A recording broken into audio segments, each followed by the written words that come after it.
Ahojte, som Mafi, mám 32 rokov a pred 4 rokmi som sa rozhodla, že chcem pôsobiť na sociálnych sieťach. Keďže nepochádzam z nejakých bohatých pomerov, tak moja hlavná náplň môjho života bolo chodiť do roboty na 12 od rána do večera pri 2 deťoch. Pracujem v podstate od 15. Či už som robila za pokladňou, alebo som vykladala tovar. Pracovala som aj v nočnom bare, ako čašnička. A vízia, aby na sociálnych sieťach a zarábať peniaze bola pre mňa lákavá. Opak bol však pravdou a ja som 2 roky pôsobenia na sociálnych sieťach točila vtipný content, ale zadarmo. Samozrejme ľudia ma radi sledovali a sledujú skrz toho, že sa zasmejú a spríjemnia si ten svoj deň mojimi videami. Ale nebolo to to, čo som chcela. Zabávať ľudí je fajn, ale mať z toho aj nejaký ten príjem si myslím, že je ešte viac fajn. Rozhodla som sa, že sa vyberiem na farmu do televíznej show, kde sa mi možno podarí aj nejako presadiť na tých sociálnych sieťach a jednoducho mať tie peniaze a zarábať na sociálnych sieťach. Doba je taká, že ľudí tu je strašne veľa. Aj z televíznych show vychádzajú ľudia, kvantum ľudí. A ono tu nedopadlo tak, podľa mojich predstav, ako som si predstavovala. Moja komunita ľudí mi samozrejme ostala, tých, čo som mala na vtipné videá. Pribudli aj nejakí noví samozrejme, za čo som veľmi vďačná, ale stále som nezarábala tak, ako by som chcela. Aj napriek tomu, že nepovažujem sa za influencera, ale myslela som si, že jednoducho tá televízna show vám nejako pomôže v kariére. Ako hovorím, opak bol pravdou a ja som hľadala niečo, kde zabrdnúť. Predsa 2 deti, nočné, 12, už som to cítila aj na sebe, že to nie je to, čo chcem a nebola som to ja. Už ani tie vtipné videá ma nejako nebavili, keďže skôr ma to ubíjalo ako tešilo. Pretože som bola bez peňazí, bez príjmu. Pred 11 mesiacmi sa mi ozvala kočka a takto som kúkala na ňu na video, ako vy teraz pozeráte na mňa. S tým, či nechcem skúsiť zarábať online. Či už na sociálnych sieťach vystupovať, alebo len tak v tichosti pre seba. Samozrejme, hneď som ju poslala do ryti, že ja takto robiť nechcem, že ja nie som na tieto predaje a podobné sračky o mačky. Ale mne to nedalo, pretože ona zarábala krásne peniaze už v tom čase. Zarábala cez 3000 eur mesačne. A ja som si povedala, že no dobre, nemám čo stratiť. Požičala som si na vstupný vklad, vstupný poplatok, čo je úplne normálna vec, vstupný poplatok, pretože ak si niečo kupujete, či už nejaký kurz, nejakú edukáciu, hoci čo, idete niekde do práce a chodíte na nejaké tie vzdelávacie veci, ktoré vám treba k práci, tak samozrejme si to aj zaplatíte. Nebola to nejaká horibilná suma, ale nemala som a bolo mi ľúto dávať z úspor, ktoré sme mali odložené. Požičala som si teda tých 140 eur na začiatok a zaprisala som sa, že to do týždňa vrátim. Proste, že dám do toho všetko a vrátim to. Mne sa to našťastie podarilo vrátiť do 24 hodín. Samozrejme, podarí sa to každému. Len som chcela dokázať samej sebe, že jednoducho to dám a na čo týždeň, hej, keď to budem dať hneď. Za tých 11 mesiacov som sa dostala na príjem 5000 eur pasívne, kde mi výplata chodí každú sobotu. Pretože tu nemáte výplatu, že mesačne, ale každú sobotu, týždenne.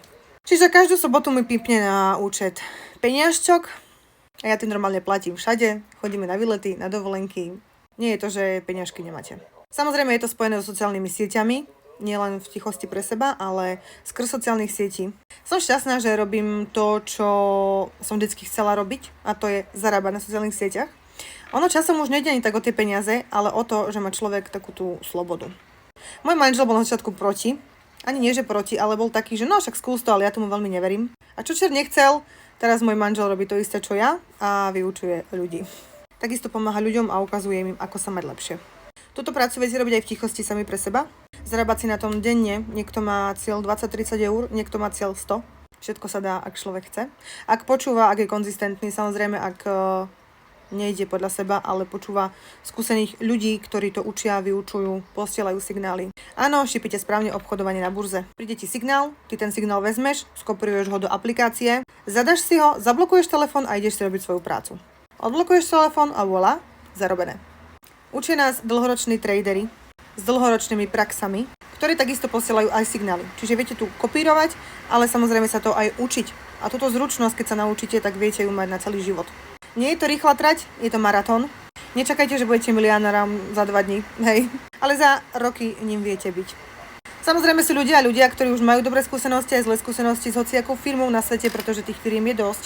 Ale vždycky to je o tom, ako človek počúva a ako sa človek chce učiť. Ak v živote chceš niečo dosiahnuť a chceš sa mať lepšie, chceš pracovať sama pre seba, sám pre seba, pretože aj chlapi to robia, tak jednoducho budeš tam, kde chceš byť. Teší ma najviac to, že tu dokážem pomôcť ľuďom. Fakt, že ľuďom, ako som bola aj ja, ktorá nemala v podstate nič a z ničoho vybudovala niečo. Vybudovala som obrovskú komunitu ľudí, ktorí takisto zarábajú, či už formou affiliate marketingu alebo digitálneho produktu, tradingu. Je len na tebe, ktorou formou sa vyberieš, vieš robiť aj obidve naraz. Mám kopec spokojných klientov, ktorí sú vďační. Mamičky na materskej, mamičky s deťmi. Mám tu mamičku, ktorá pred týždňom rodila a dnes si vytrďovala 350 eur. Mám tu mamičky, ktoré majú 5-6 detí a sú šťastné, prešťastné, že to dokážu a vedia to robiť. Nečakaj za tým kvantovú fyziku, hej, že Ježiš Mária, vidím grava, koniec sveta. Ak niečo v živote chceš dokázať, tak to dokážeš. Mňa táto firma veľa naučila a tento online svet a hlavne táto firma, kde som, mňa nebavilo predávať produkty. Ja nie som na toto stavaná. To neberte to tak, že veľa ľudí si myslí, Ježiš, že nebudem nikomu núkať a nikoho oslovať. Tu nejde o žiadne oslovovanie. Ale táto firma mi zmenila pohľad na život, pohľad na samú seba a ja som šťastná. Zmenil sa mi mindset, myslenie, nastavenie. Doma som šťastnejšia, spokojnejšia. Ak sa hovorí spokojná mama, spokojné deti, spokojná domácnosť. Tak to presne máme. Cena je 140 eur, to je jednorazový vstupný poplatok, ktorý zaplatíte firme. Dostanete platformu od nás, všetko je po slovensky, ktorú si prejdete, pozriete si videá, čo ako funguje, všetko tam máte od A do Z.